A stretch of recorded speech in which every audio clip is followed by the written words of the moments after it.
ဒီနေ့တော့မမိုးကဘူးညွန့်လေးပေါ့နော်ရှာပါပါလက်လက်ဆက်ဆက်ရလာလို့ဘူးညွန့်ကြော်ချက်လေးချက်စားမယ်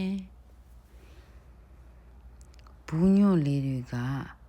သူကအရွက်ကျန်းလေးပေါ့နော်အရမ်းမာတဲ့အပိုင်းတွေပါလို့ရှိရင်စားမကောင်းဒါကြောင့်မို့အနုဆုံးဟာလေးတွေနှုတ်တဲ့ဟာလေးတွေပဲရွေးပြီးတော့ကြော်တယ်ပြည့်ကတော့များတာပေါ့နော်ဒါပေမဲ့လည်းနုနုလေးတွေကနုနုလေးတွေမှာစားလို့ကောင်းတယ်လို့ပြောရမှာပေါ့နော်ဒါဘူးညွန့်လေးတို့မကောင်းတဲ့အပိုင်းလေးတွေဖဲကောင်းတဲ့အပိုင်းလေးတွေကိုတန့်စင်ပြီးတော့ယူပါတယ်အဲ့တော့အရွက်ကြီးတာတွေဆိုဖဲထုတ်လိုက်ဒါပေမဲ့အဲ့ဒီအယိုးလေးကျတော့ဣတယ်အဲ့ဒါလေးကျတော့စားလို့မတရားကောင်းတယ်ကျွတ်လေးဒါတန့်စင်ပြီးသွားတယ်ဘူးညွန့်လေးတွေပါ how fresh they are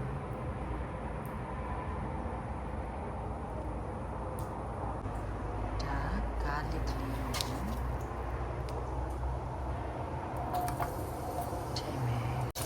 စက်တော်ကြီးကိုထိုးလိုက်စီဒီရောက်နေတယ်ထည့်လိုက်မယ်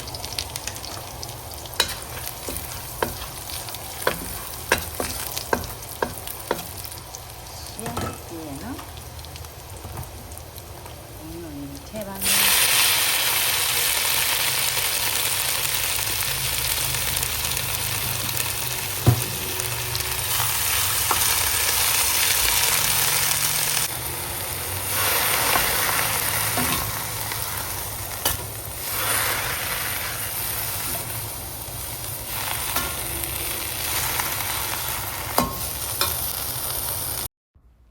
အရသာအတွက်ကိုစားလေးနဲ့ငံပြားရည်လေးနည်းနည်းပဲထည့်ပါတယ်ရေနည်းနည်းရွှဲလေးကြိုက်လို့ရှိရင်ရေနွေးလေးနည်းနည်းထည့်လို့ရတယ်မမိုးကတော့မထည့်လိုက်တော့ဘူးเนาะ ready to eat